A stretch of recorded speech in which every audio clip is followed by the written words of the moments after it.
दे मामा मोनसे तो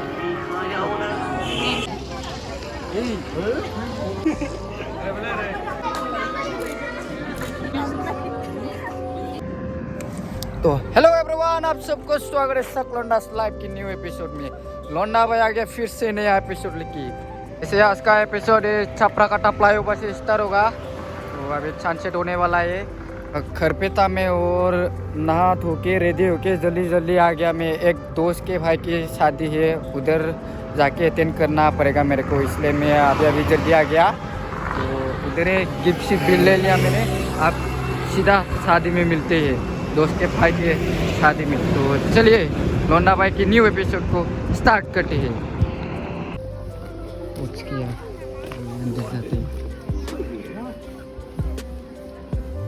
इधर देखो, इधर दूल्हा का भाई दे आ जाएगा। दूल्हा था फंबाय नोंलाय दूल्हा का बहन हाबफैबाय आरोना जों दा दसे रेस्ट लादों।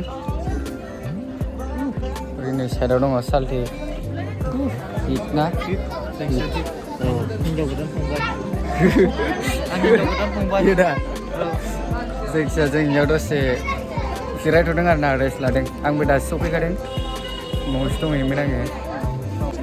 मा खाथियाव फैयो आया नोंखौ इन्ट्रडक्सन लानायालाय। डायरेक्टली हम लोग डाइनिंग रूम पे आ गया। अब इधर खाने वाला है।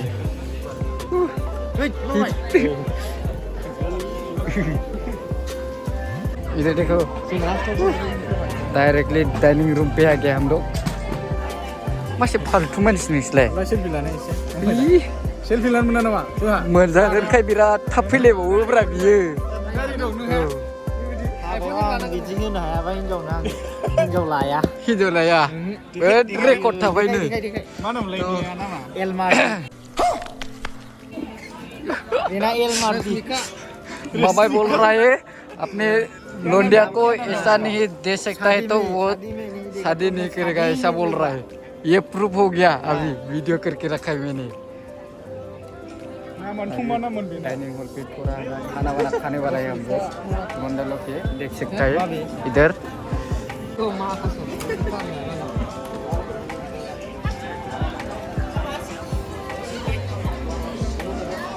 खाने में कुछ चिकन है और राइस पाउडर और चिकन और दाल और पोर्क और कुछ है, मछली भी है, सब कुछ है।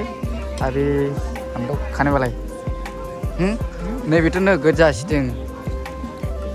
सानसुआव मोनजायाखैमोन इयो न'आव, ओंखायनो नोगोद जासिफैबाय दा। हाथायाथ' मानसिनानैथ' फैखादोंनो दाख्लैनिफ्रायनो, मिथिनाय लोगो लोगो जासिगोन दे मामा। जिखे जासिदो मामायालाय? आं जानायाव रायलाया ना। मामाया थिगैनो दं सिरि।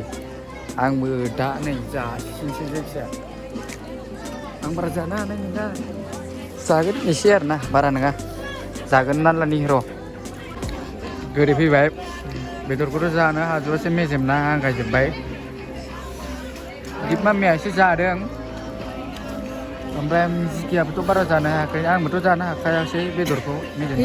मिस्टि औ मिस्टि दा मिस्टि जानोसै जों दा। जल बेखौ जानोसै जों एबार।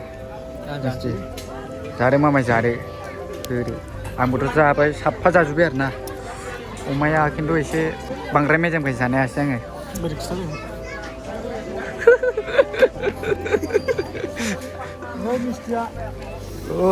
जाना हो सालथे।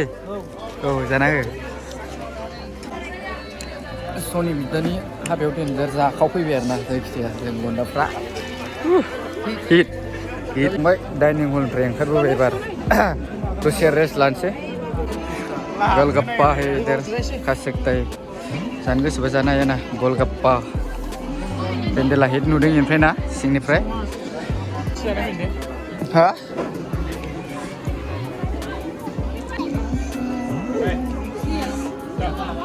हजम जानायनि जानो नागिरला जादों।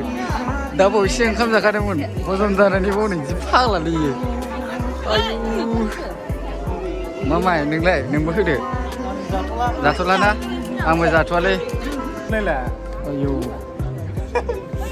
मालानि मोनबा नोगोद जाखायो। नैयो फाग्लाखा सानसुआव ओंखाम मोनजाबोआखैनो इयो न'आव ओंखायनो दा जासिगोन आरो फाग्ला खायो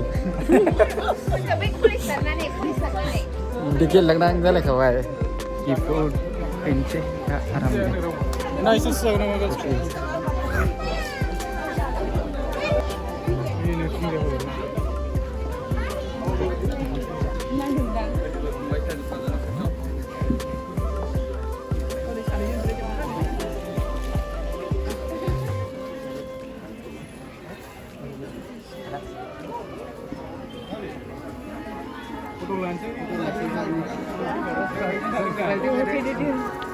फट' सेसन दा फट' लानोसै जोङो हिन्जाव गोदान हौवा गोदानजों फट' लानोसै जों दा बेयाव मानसियानो फिलाप जाजोब्बाय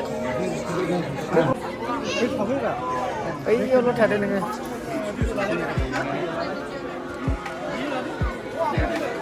बाब्रे दे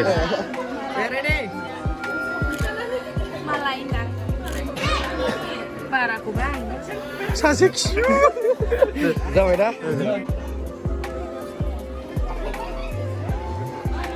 थोदो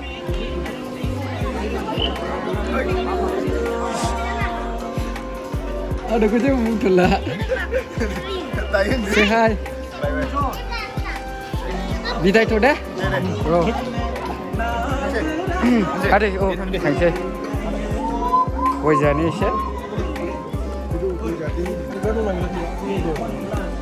siapa baru sanang lo aku जाजोबखायो जाबाथाय ना लोगोन बिदानो हाबासो जाजोबखागोन दा जों थांथ'नोसै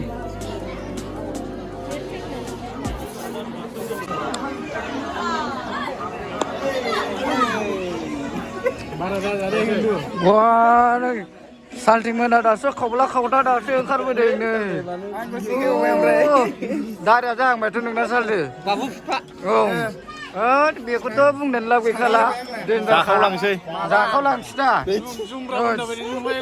औ ब्रा एकदमबारे ओरैलायनो बे सासे दंबावो बेथ' बिराद डिप्रेसनाव आं जेबो बुंथ'ला औ नाया मोजां जादे सालदे नोंना नाया सुवा बिराद नांथायोना मोजां जादे आरो नै नोंना दाउ लकेला नोंना बिराद हाथायाव नांथायोना मोजां जा आरोना बेखौथ' मा होनो बेथ' बे स्लिम खालामहोजोबगोन जायखिजाया नै जोंना सालथे मोना दासो फैदों ओमफ्राय जों जाखांबाय आरोना सालथे जाखांनानै ओंखारबोबाय जोङो गेटआव फट' लाहैनो जों दसे र' गेटआव फट' लागासिनो मालाय नै हिन्जावफ्रा जोंबो लानोसै आरामनो जोंबो लानोसै र' सेलफि लानोसै बेयाव गेटआव दसे थानानै हिन्जावफ्रा लाखांबानो लानोसै जोंबो सेलफि पइन्टआव एसे सेलफि लागासिनोमोन जों दे जागोन दे मामायमोन रेडि थाबाय दा आं मोनफा मोनफा खेबनानै होगोन दे मामा मोनसे